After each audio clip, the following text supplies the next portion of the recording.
Sa lahat ng patuloy na sumusuporta at hindi nakakalimot mag-subscribe sa channel na ito, maraming salamat sa inyo.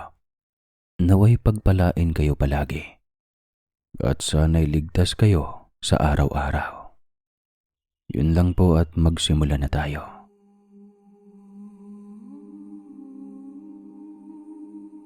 Noong bata pa ako, hindi pa ako nakakarating sa probinsya namin sa Northern Samar.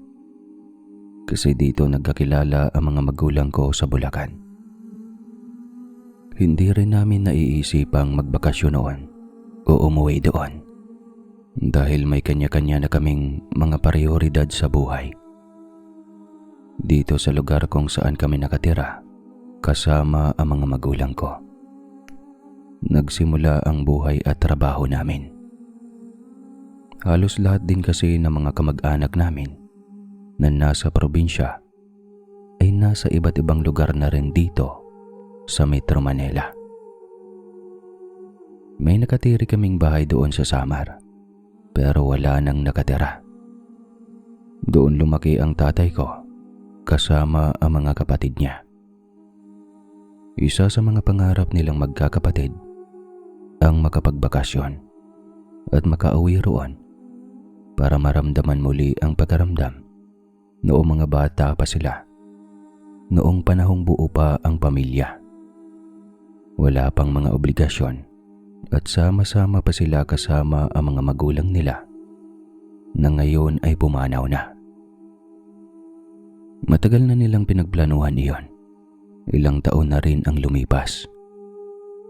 Masaya ako dahil malaki na ako noong napag-usapan ang ganitong bagay. Gusto ko ring mangyari iyon dahil gustong makasama ni Papa ang mga kapatid niya na ilang taon ding nagkahiwalay dahil sa mga obligasyon sa buhay. Bukod pa roon, makakasama ko rin ang mga pinsan ko at makakapunta ako sa ibang lugar. At sa wakas, padating na rin ang araw na iyon. Kaya noong nakutuban ko, dahil dumadalas na ang tawagan ng magkakapatid at nakita kong wala namang ginagawa si Papa, ay na-excite ako. At dahil sa pagka-excite ko, nagpakwento na ako sa kanya tungkol sa lugar nila.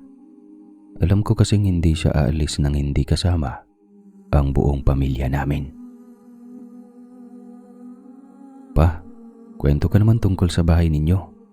Kasi kahit picture wala eh. Hindi ko alam kung anong itsura at mga detalye roon. Kung maganda ba, maraming puno, o kung may ilog bang malapit. Kwento ka naman kung gaano ka probinsya ang vibe ng bahay ninyo sa Samar.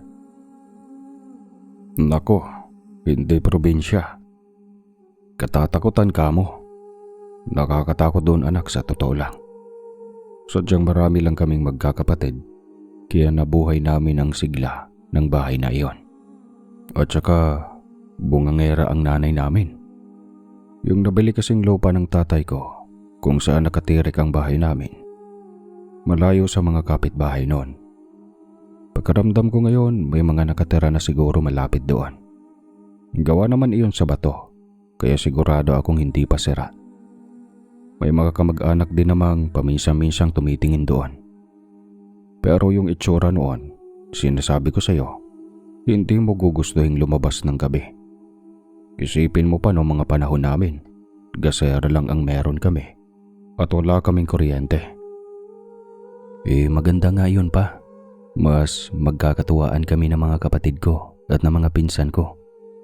Lalo na ngayon na malalaki na kami. Gusto ba naman namin yung mga ganyang bagay? At bakit naman pa? May katatakutan din bang nangyayari doon pa? Ano-ano mga pinagdadaanan ninyo roon? Wala naman kaming naranasan na katatakutan, pero may mga usap-usapan. Diyos ko, kaya nga kami nagsipulasan doon nung nagkaroon kami ng pagkakataon. Madaming aswang doon sa Samar. Hindi naman kami pinahamak, pero yung makakakita ka ng mga werdong hayop at maririnig mo ang mga kwento ng mga nawawalang tao sa iba't ibang baryo, hindi maganda iyon. Nakakasira ng ulo, lalo na sa tatay ko. Kung hindi lang matapang ang lolo mo, baka nadali rin kami ng mga nilalang na yon. Yung lolo mo, kahit walang alak sa katawan, makikipagbuno talaga. Takot ang mga aswang doon, kaya ngayon, uuwi tayo doon na wala na ang lolo niyo. At hindi natin alam kung ano ang mangyayari. Isa iyon sa mga problema namin ng mga kapatid ko. Kung bakit hindi matuloy-tuloy ang plano. Inaalala rin namin yung mga maliliit ninyong pinsan. Kaya napag-usapan namin na wag na lang sanang dalhin yung mga bata pa. Sa lagay ngayon baka ikaw lang ang maisama sa mga kapatid mo. Nakakatakot naman pala talaga yan pa. Totoo ba yung mga ganong nilalang? Nakakita ka ba talaga ng ganon pa? Nakakatakot ba sa lugar ninyo sa Samar? Sa mismong bahay ninyo? Sayang naman kung hindi makakasama yung mga kapatid ko. Pati si mama. Kasi wala nang maiiwan sa kanila dito. Madami naman tayo roon. Baka magawa ng paraan pa. Huwag mong binasta-basta ang mga ganong nilalang, Edward. Yung mga naranasan namin doon at yung mga kwento ng lolo't lola mo sa aming magkakapatid, hindi basta-basta biro o walang kwenta. Lalo na noong mga panahon nila. Modernong panahon na tayo ngayon. Pero hindi natin masasabi kung ano ang mangyayari. Lalo na kung titignan tayo ng mga tao doon, dayo tayo. Kasi matagal na naming hindi napupuntahan ang lugar na iyon. 2 dekada na nga yata. At malapit nang magtatlo ang nakalipas. Kaya nag-iisip pa rin kami sa posibleng aberya. Ano ba yun pa? Magsabi ka naman kahit isang kwento lang. Para naman maliwanagan ako. Pero pagdating doon, alam ko na kung ano ang iiwasan at kung ano ang tatandaan ko. Hindi ko sasabihin kay mama. Ay, nako. Marami kaming naranasan at naramdaman. Pero ito lang muna ang ikukwento ko sa iyo. Total, nagtatanong ka naman eh. Bata pa ako noon, siguro nasa 15 anyos. Ang lolo mo, mahilig magsibak ng kahoy. Kahit marami pa kaming imbak, talagang magsisibak siya ng magsisibak kapag walang ibang ginagawa. Hindi mapapakali at kikilos siya ng kikilos kasi lagi niyang iniisip na baka uulan. Kami naman ng mga tito mo, tumutulong sa kanya na maghakot. Nilalagay namin sa sako kahit anong oras abutin. Sagad na nga yata noon ang 7:00 ng gabi. Sa gilid lang iyon ng bahay namin. Natao na hindi naman kalayuan, pero hindi rin sobrang kalapit. May nakatira roon na kubo na may buntis. Siguro yung asawa niya. Nahuli ng uwi o di kaya ay nakipag-inuman pa. Mag-isa lang yung buntis sa bahay. Kitang-kita ko talaga doon kung paano umaaligid yung nilalang sa bahay nila. Nakita iyon ng tatay ko at hindi siya nagdadalawang isip. Kumuha siya ng gulok at tumakbo roon. Medyo may distansya rin iyon. Hindi namin siya pwedeng pabayaan ng mga tito mo, kaya tumakbo rin kami. Doon ko nakita na binabalibag niya yung gulok sa aswang at natamaan ito. Kung tatanungin mo ako tungkol sa itsura ng aswang, malaki ang katawan niya, mabalahibo at nakakatakot ang mukha. Ang dami ng buhok at namumula ang mga mata para bang nagbabaga sa dilim. Kapag titigan mo pa lang, parang binabalatan ka na ng buhay. Pero matapang talaga ang tatay ko. Tumakbo ang aswang. Naiwan pa nga kami doon sa may kubo. Hinanap ng tatay ko yung asawa ng buntis at pinagalitan siya. Walang nagawa yung lalaki kasi may utang na loob siya kay tatay. Kaya kahit batok-batukan siya ng lolo mo, hindi na siya nagsalita. Kita ko rin sa mukha niya na nagsisisi siya na iniwan niya ang asawa niya. Grabe, ang lala naman nun pa. Huwag na nga natin pag-usapan para hindi ko maalala. At para hindi ako ganong matakot pag umuwi tayo sa Samar. Hindi ko na talaga pinatapos kay Papa yung usapan namin. At hindi ko na pinadagdagan. Aminado akong natakot ako noon sa kwento ni Papa. Hindi naman siya gagawa ng kung ano-ano para magsinungaling o maglukuhan kami. Kinilabutan lang talaga ako. Bigla akong nakaramdam ng kilabot at dumami sa isip ko ang mga iniisip tungkol sa mga aswang at ibang nilalang na ganon at sa mga kaya nilang gawin. Hanggang ilang araw na ang lumipas, nakumpirma namin na ako lang talaga ang kayang isama ni Papa. May kanya-kanya silang dahilan, pero nakausap ko si Papa at alam ko kung ano ang ibig niyang sabihin. 5 araw ang makalipas niyon, sa wakas, bumiyahe na kami papuntang Samar. Marami ang pumapasok sa isip ko. May galak dahil kasama ko ang mga pinsan ko na matagal ko nang hindi nakakasama. Makikita ko rin ang mga tito at tita ko at buo si Papa kasama ang mga kapatid niya. Siyempre, may bigat dahil hindi namin kasama si Mama at ang iba kong mga kapatid. Pero masaya ako kasi ako ang binibigyang pansin ni Papa. Nakatakda kaming magkita ng mga kapatid ni Papa at ng mga pinsan ko sa isang palengke sa baryo na iyon. Hindi ko na matandaan ang eksaktong lugar. Hindi rin kasi ako nakikinig sa mga usapan nila. Lalo na nung makita ko ang pinsan kong si Joey na talagang kababata ko. Marami kaming napagkwento ang dalawa at halos mawala na nga sa isip ko yung mga kwento ni Papa tungkol sa lugar nila. Akala ko may susundo sa amin na sasakyan para ihatid sa bahay nila. Pero wala. Wala palang ganun doon.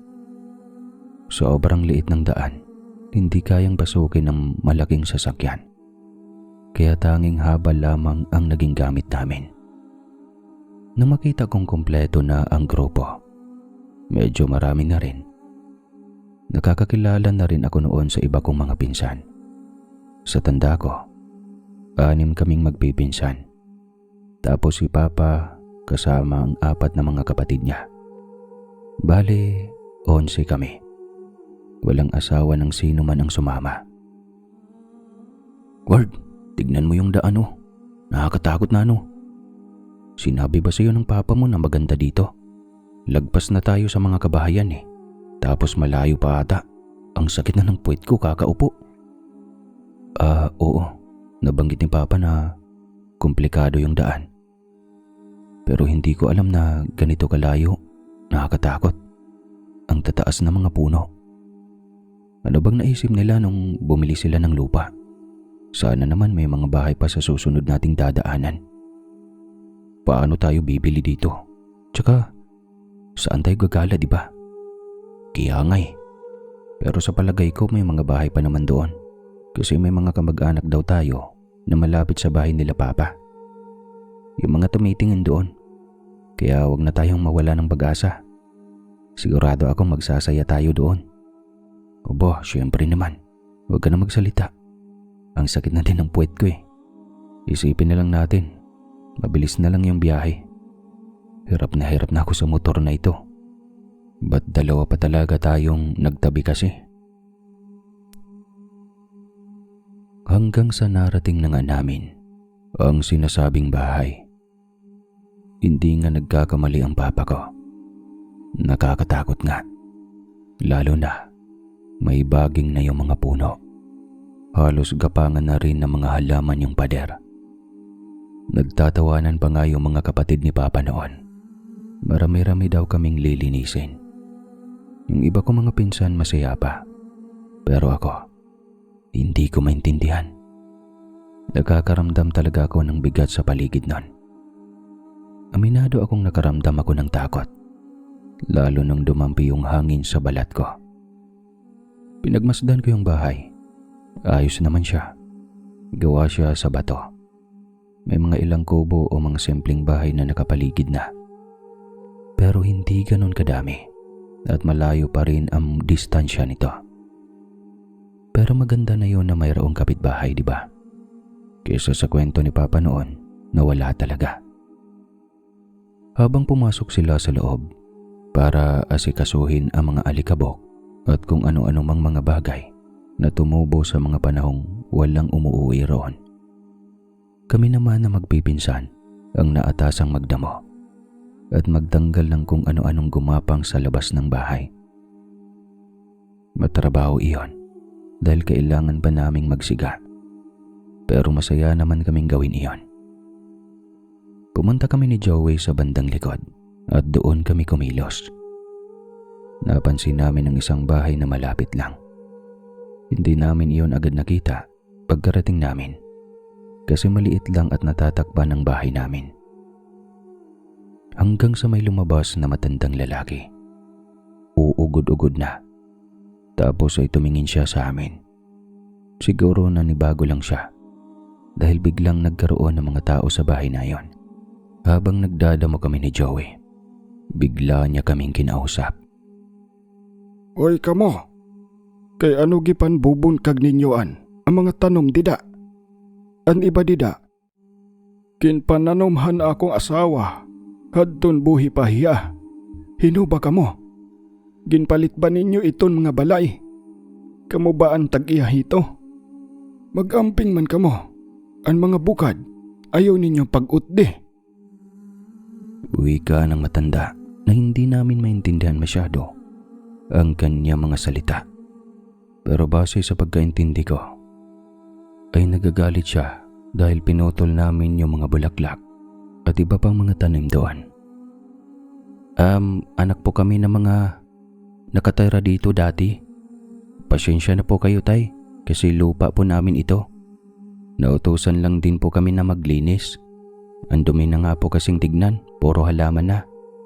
Baka pasukin pa po kami ng mga insekto sa loob habang nagbabakasyon kami. Mga Tagalog pala kayo. Ang tagal ninyong pinabayaan ang lupang ito. Wala man lang tumitingin dito para maglinis. Ngayon, yung mga halaman na pinagharapan namin ng asawa ko, bigla nyo na lang tatanggalin. Pasensya na po, tay. Kung hindi po namin lilinisin ito at hindi namin tatanggalin ang mga iyon, kami naman po ang mapapagalitan. Ayaw naman po namin gumawa ng kalokohan dito kasi bakasyon po ito. At ngayon lang nagsama-sama ang mga magulang namin.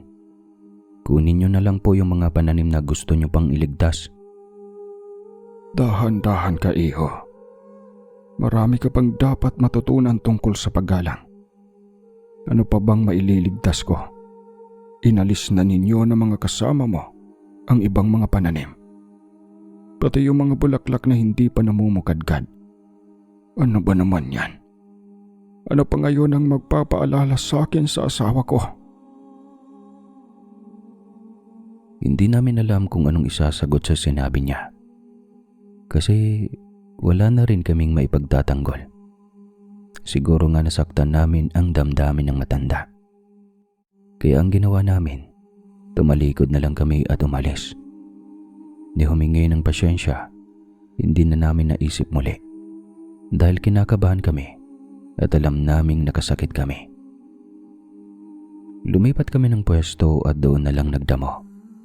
Kita ko pa yung matanda. Tinitignan niya kami ng masama at halatang galit na galit. Kinabahan ako noon. Si Joey parang wala lang. Pero iba ang kutob ko nung araw na iyon. Pagkatapos namin gawin ang lahat at kahit papano ay hindi na masyadong mayabong ang paligid, pumasok na kami sa loob. Luma na ang mga kagamitan na tumambad sa amin. Ang iba ay sira-sira na. Pero nakakatuwang nagagamit pa rin. Masaya rin ang magkakapatid na nagkikita-kita. Kami namang magpipinsan. Kwentuhan lang ng kwentuhan habang kumakain. Hanggang sa napag-usapan ni Papa at ng mga kapatid niya ang tungkol sa mga bahay sa paligid. At mayroon na din no na kamag-anak nila Papa o mga pinsan nila nang nagsidatingan. At syempre nabanggit nila yung likod sa bahay kung saan nakatira ang matandang nakausap namin. Sabi nila, iba raw ang kutob nila doon. Baka raw wakwak ito. Sabay-sabay pa silang nagtatawanan. Yung iba ko namang pinsan, hindi naniniwala. Hanggang sa bigla na lang sumapit ang gabi. Ang bilis ng oras, hindi namin namamalayan. At dahil nakakapagod ang buong araw, mabilis kaming nakatulog. Doon kami natulog sa kwarto kung saan dating natutulog ang magkakapatid. At kami namang magpipinsan ang pinatulog doon para maramdaman daw namin ang pakiramdam nila noon. Medyo amoy alikabok na nga ang mga kumot at unan kahit nakatago iyon. Pero ayos lang. Saktong 10:00 pagtingin ko sa relo ko na G-Shock. Bigla akong nagising. Iba ang simoy ng paligid. Iba ang lamig ng hangin. Alam niyo yung pakiramdam na parang mabigat sa dibdib. Nahihirapan kang huminga at may kaunting pakiramdam na parang nasusuka ka. Hindi ko kinaya ang pakiramdam na iyon, kaya bigla akong bumangon. Sinubukan kong tignan kung gising pa ang mga pinsan ko. Pero wala talaga. Mahimbing na silang natutulog. Ang ginawa ko ay umupo na lang ako at nakiramdam sa paligid. Amoy luma na talaga ang bahay. At lalo iyong nagdagdag sa takot ko. Ewan ko ba? Pero nakakaramdam ako noon ng kakaiba. Na para bang may nakatingin sa akin. Para bang nasa pelikula na anumang oras, kapag kumurap ka o malingat ka sandali, may biglang lalabas sa harap mo para takutin ka. Ganon siya kabigat at nakakatakot sa pakiramdam. Hanggang sa biglang may sumimoy na naman na hangin.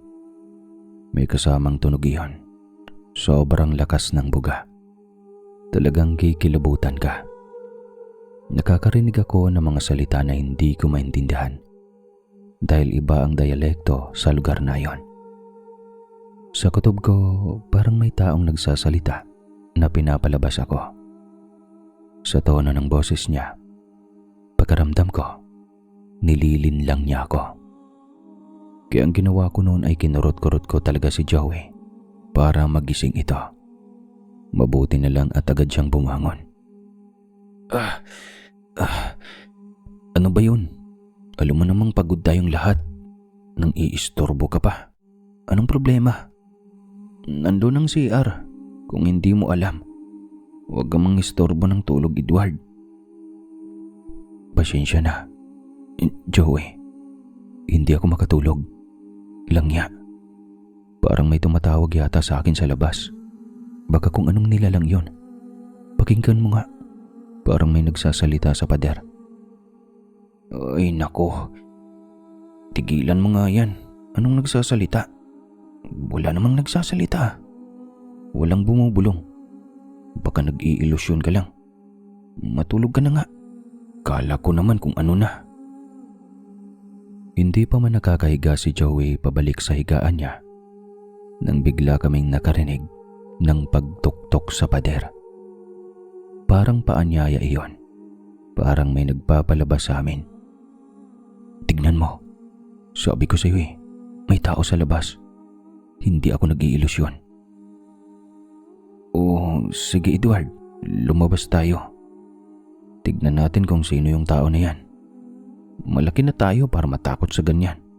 Masyado na tayong binata para ipagsawalang bahala iyon. Ano? Sigurado ka ba? Hindi man natin pagsisisihan to. Ayokong kumuha ng desisyong mapapahamak tayo ha. Alam mo naman kung gaano kadelikado. Lalo na't hindi tayo taga rito. Nakakatakot eh. Wag na lang. Hayaan na lang natin. Anong hayaan? Kita mo naman di ba? Hindi mo ba napapansin? Hinahamon tayo kung sino mang yung nasa labas. Kita mo naman yung mga kapitbahay. Halos puro matatanda. Matitibay nga lang. Baka inaangasan tayo ng mga yan kasi dayo tayo eh.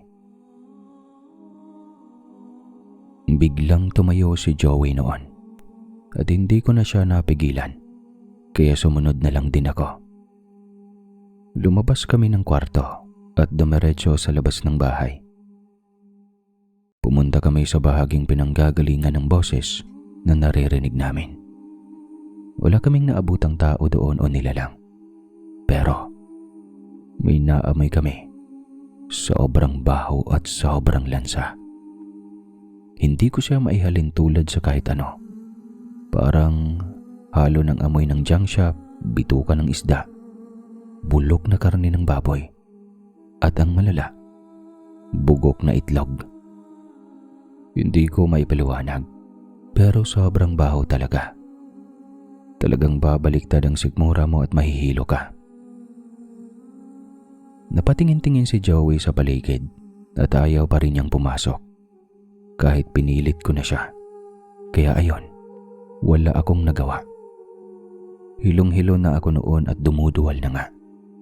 Lumalabas na rin ang mga kinain namin mula sa bibig ko ng araw na yon. Bakit ba ayaw mong pumasok? Ang baho-baho na rito. Ano bang gusto mong patunayan? Siguro, umalis na nga yung nanloloko sa atin kanina. Hindi pa umalis kasi nararamdaman ko pa. Maya-maya, kasama pa tayo rito. Nagtatago lang. Kung sino man yung nagtatago dyan, lumabas ka na. Kung naiintindihan mo ako o hindi, alam kong naiintindihan mo ang sitwasyon. Lumabas ka na dyan. Ano bang kailangan mo? Bakit ka nang gugulo ng ganitong oras? Joey, hindi ko na talaga kaya. Babaliktad na talaga ang sikmura ko. Hindi ko na alam ang gagawin. Sige na, umalis na tayo rito. Pag-iusap. Pagod na ako sa kakasuka. Baka mamaya kung anong nilalang ang sumulpot dyan. Pagkaramdam ko nga, aswang dahil sa baho. Sabi nila, di ba? Huwag mong sasabihin ng aswang na mabaho kasi magagalit yun sa'yo. O ngayon, aswang, ang baho mo. Lumabas ka na dyan. Ano bang problema mo? Pagkatapos magsalita ni Joey ng ganon, nakarinig kami na parang kaluskos. Yung pakaramdam na may kumikilo sa paligid, kaagad naming nilingon ang aming mga mata at tinignan ng mabuti kung saan nanggaling ang tunog. Pero hindi namin maintindihan kung saan. Minsan, nakakarinig kami na parang garalgal. Tapos nasusundan iyon ng tunog ng aso. Pero kung saan doon talaga ako kinalubutan. Yung tunog na parang kumakain.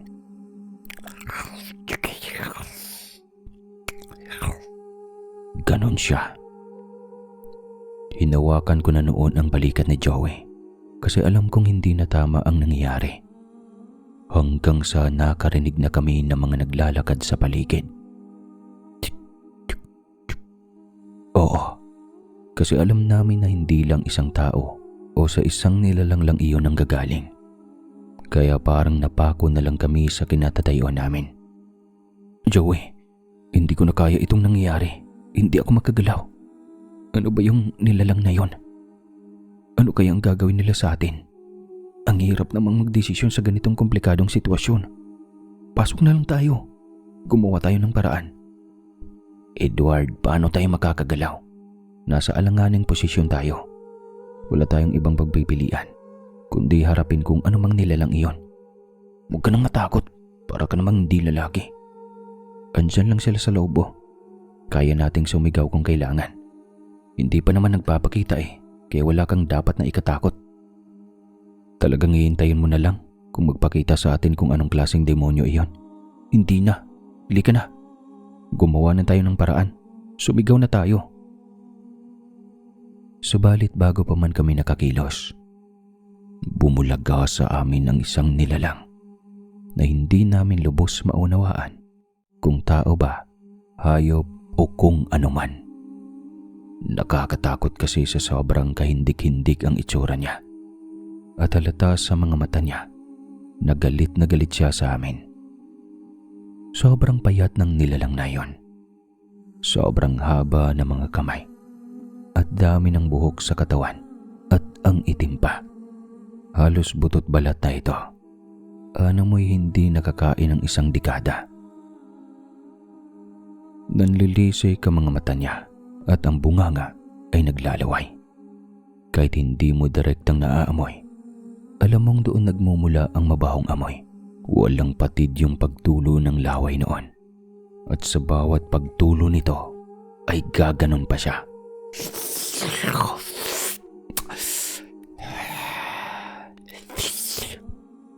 Sobrang nakakatakot at nakakadiri. Naramdaman kong wala kaming balak na patakasin ng nilalang na yon. At siguradong papatayin niya kami nung gabi na yon. Nag-aantay lang siya ng tamang pagkakataon para atakihin kami. Kaya inayos namin ni Joey ang mga pwesto namin. Dahil alam naming anong oras maaaring umatake ang nilalang. At siguradong yun na ang aswang. Hindi nga kami nagdalawang isip. Dahil sa bilis ng pagkilos ng nilalang na yon, kaagad niyang naibuwal si Joey. Si Joey talaga ang unang tinamaan. Siguro dahil sa bunganga ng pinsan ko kanina. At syempre, hindi naman pwedeng wala akong gawin. Kaya hinata ko ang nilalang na yon. Pero napaka-imposible niyang hawakan. Napakadulas niya at napakabilis rin kumilos. Napakaliksi nito. Animoy papel na lumilipad sa hangin o lumulutang. At isa pa, napakalakas nito. Hanggang sa iwinasiwas niya ang kanyang mahabang kamay. Talagang natamaan ako ng kuko niya.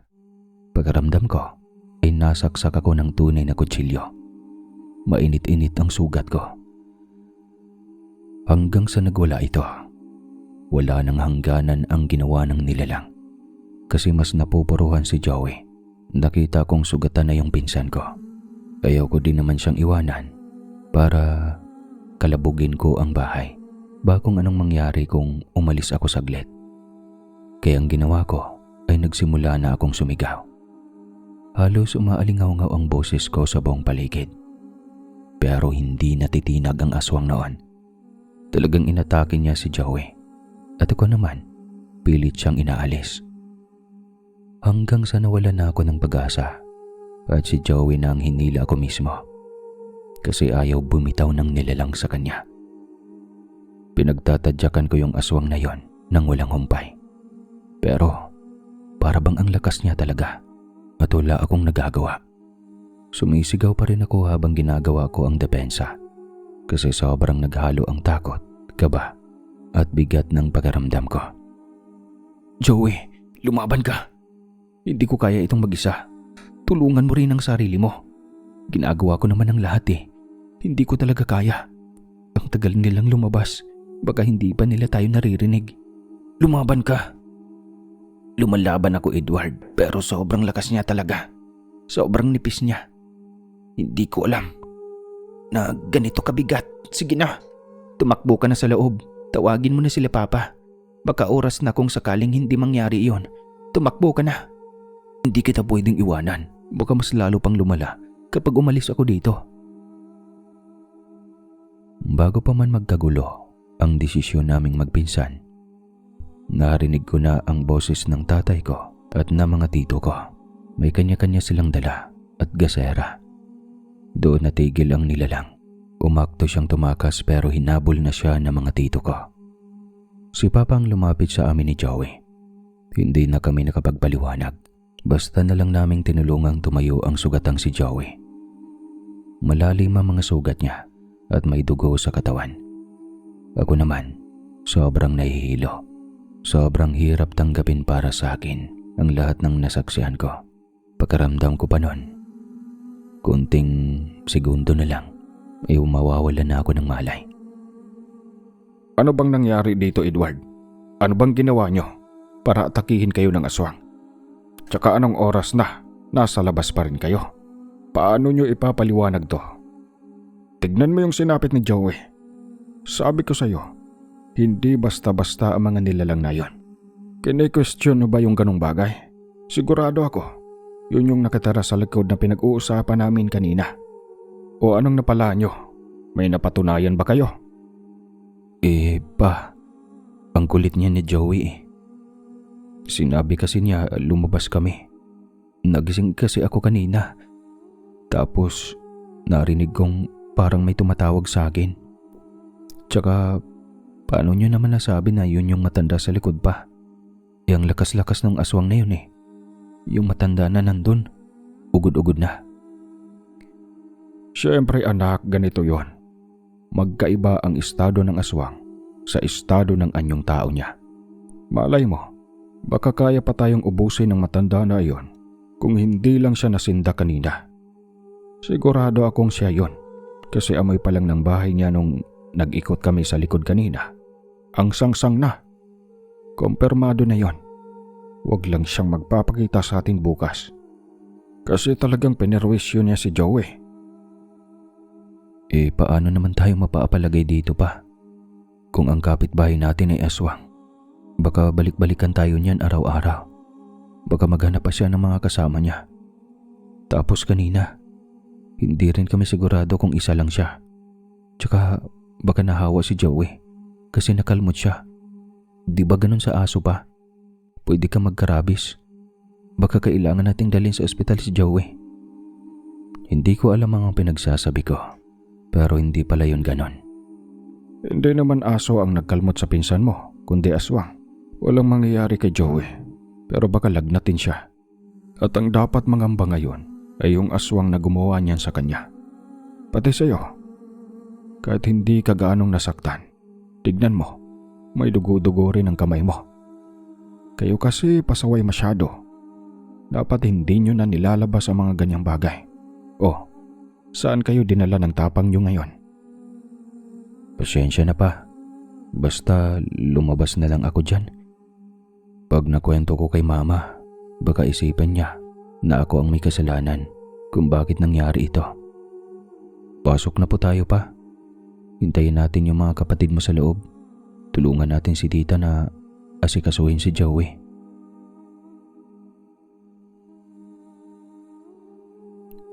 Pumasok na kami sa loob, tapos pinagmamasdan namin kung paano nililinis si Joey. Naubos talagang tapang ng pinsan ko kasi noong panahong iyon, umiiyak siya. Sobrang hapdi daw. Tapos may ginagawa pa si tita, nakakaibang panggagamot. At doon ko lang iyon nakita. Yung banggaas, isasalin sa kutsara, tapos paiinitin sa gasera. Kapag umapoy na yung kutsara na may lamang gaas, tsaka naman siya ibubuo sa sugat. Ang paraan na ganun daw ay para hindi matitano ang isang sugat o hindi magka-infeksyon. Ang weirdo no, pero ganun talagang ginawa ni tita. Hindi ko alam kung merong ganun iba sa Kabisayaan na ganun panggagamot. At bawat panggagamot ni tita, iyak din siya ng iyak. Trauma na rin siguro siya at masakit din ang mga sugat na natamo niya. Ako naman, tiniis ko na lang dahil konti lang naman ang galos ko kumpara sa pinsan ko at ayaw ko na rin sumabay sa sakit niya. Hindi na namin magawa ang matulog noon. Talagang tulala kaming lahat at hindi makapaniwala sa nangyari. Maya-maya, bumalik na rin yung iba kong mga tito. Hinabol namin kanina at naabutan namin ng saglit. Pero nakatakas pa rin siya dahil sobrang liksi kumilos. Pero sigurado namin na wala na siyang uuwian. Nagbaon kami ng bugok na itlog sa tarangkahan ng bahay niya. Mabuti na lang at nakahanap pa kami ng kapitbahay na nag-aalaga ng manok. Ewan ko na lang talaga kung makakauwi pa siya ng bahay niya. Hindi na talaga makakauwi yung matandang yon. Dapat pinasok niyo yung bahay at tinignan yung ilalim. Baka mamaya may bihag pa siya doon, hindi natin alam. Yung mga hayop na alaga niya, dapat pinakawalan niyo para wala na talaga siyang dahilan para umuwi pa. Paano naman po yung hindi mapapauwi ng bugok na itlog pa? Ano naman po magagawa ng itlog na yun sa aswang? Mas mabaho pa nga siya doon eh. Sumpa yun sa mga aswang, anak. Hindi ko na alam kung anong eksplenasyon ang pwedeng sabihin doon. Pero tradisyon na yun dito sa amin para hindi na makauwi yung mga aswang. Matatakot na yung mga yon at hindi na sila babalik. Huwag kayong mag-alala. Kasi kapag sinabi nyo na iyon sa mga kakilala niya, madadala na sila na hindi tayo basta-basta dito at hindi na tayo pwedeng kayakayanin. Nakalimutan na yata nila ang tapang ng lolo nyo pagdating sa mga aswang. Kaya sige na, magpahinga na kayo kasi wala na kayong dapat na ipag-alala. Walang mangyayaring masama kay Joey. Makinig kayo ha. Ito na ang huling beses na lalabas kayo ng alinmang oras kapag may narinig kayong kakaibang bagay. Kasi ganito ang pwedeng mangyari, lalo na't wala tayo sa normal nating lugar. At ang babala namin ay hindi sapat kasi noong una, hindi kayo naniniwala na may mga aswang dito. Kaya sa iba kong pamangkin dyan, maging aral sa inyo ito. Ito ang nangyari kay Joey at kay Edward. Pag oras ng tulugan, dapat nasa loob lang kayo ng kwarto ha. Nagkakaintindihan ba tayo? Sige pa. Opo, tito. Ugali na siguro talaga ng mga lalaki ang pasaway. Kaya nang kinabukasan, panay lang kami tawanan ni Joey kahit ganoon ang nangyari. Mukhang hindi kami nadala pero natatawa kami sa nangyari. Akala ko magpapatuloy ang ganong pagkaramdam na parang wala lang. Pero tuwing sasapit ang gabi, iba pa rin ang kilabot na nararamdaman namin. Nag-uunahan pa kaming magsiksikan sa dulo ng higaan kung saan nandoon ang pader sa pagitan ng isang kwarto. Tungkol naman sa hindi na uuwi yung aswang sa bahay niya, parang totoo nga. Wala kaming naabutang umuwi doon. Inaabangan din iyon ng mga tito ko. Yung kwento na iyon laging nasa utak namin ni Joey. Kahit kakain, bigla naming naiisip at nababanggit. Tinitignan namin yung mga sugat namin na unti-unti nang gumagaling. Pero yung alaala noon, sobrang malinaw pa rin. Parang hindi iyon mawawala sa amin. Hindi na talaga ako makapag-intay na magsawaan yung magkakapatid sa isa't isa para umuwi na tayo sa Maynila. Ayaw ko na dito at hindi na ako babalik kahit kailan. Magkakapeklat pa nga yata yung mga sugat ko ng buhay. Habang buhay ko nang dadalhin to. Tayo kasi ang pasaway natin. Sana pala, hindi na lang tayo lumabas noon. Mabuti nga sugat lang ang inaalala mo at mga peklat. Ako, iniisip ko yung mga magiging panaginip ko araw-araw pagbalik natin sa Luzon. Paano ko ba di maalala lahat? Sobrang nakakatakot yung itsura ng aswang. Ikaw, hindi mo man lang ba yun naisip? Nakaibabaw sa iyo ng aswang ng gabing iyon habang pinagkakalmot ka. Buti na lang hindi ka namatay eh. Pangalawang buhay mo na yan. Siyempre, isa rin yun sa mga inalala ko. At yung katagalan ng pagkalmot niya, hindi ko na nakita ang itsura niya kasi nakatabon ang mga braso ko sa mukha ko eh. Pero ang mahalaga doon, nakaraos na tayo. Basta sana magsawa na sila para makauwi na tayo. Pero maganda sa kwento yung naranasan natin ha. Magkasama nating naranasan. Davis ka talaga pinsan, hindi mo ko iniwan nun. Oo na. Pero wag mo nang ulitin yun ha. Kahit wala na tayong ganong kwento sa buhay natin habang tumatanda. Basta, wag ko lang ulit maranasan na makakita ng aswang. Kasi hindi ko na alam kung kakayanin ko sa susunod. Baka kahit hindi ako atakihin, ako pa ang unang mabubulagta eh. Nagtawanan kami pagkatapos nun. Pero alam kong seryoso kami sa isa't isa. Hindi biro yung karanasan namin. At hindi talaga yun basta-basta makakalimutan. Dala-dala namin yon. Hanggang sa ilang araw lang ang lumipas, nagdesisyon na kaming umuwi. Habang kinakandado ni Papa yung bahay, sobrang bigat sa pakiramdam. Oo, kasi magkakahiwa-hiwalay na kami. Marami na rin kaming nabuong alaala sa loob ng bahay na iyon. Pero kahit papano, nakakagaan ng loob na makakaalis na kami. Isa iyon sa pinaka-memorable na bakasyon sa buhay ko. At alam kong ganun din sa buhay naming lahat. Kaya nung nalaman ko na wala na talaga silang balak bumalik sa Samar at ibenta na lang yung bahay at lupa doon, hindi na ako nagulat. At hindi na rin ako nang hinayang para kina Papa. Kasi kung ako ang masusunod, ganoon din ang gagawin ko. Pag-uwi pa nga namin ay grabing away nila Mama at Papa dahil sa nangyari din sa akin na sa pinsan ko. At kung paano sila nag-away, huwag niyo nang alamin kasi tatapusin ko na ang kwento. Maraming salamat po sa lahat ng nakikinig at tumapos sa kwentong ito. Muli po, ako po si Edward ng Bulacan. Huwag kalimutan, uminom ng maraming tubig. At sa lahat ng tumapos sa kwentong ito, maraming salamat. Naway pagpalain din kayo palagi at magkita-kita tayo muli sa susunod na kwento. Hanggang dito na muna ang ating kwento. Hanggang sa muli.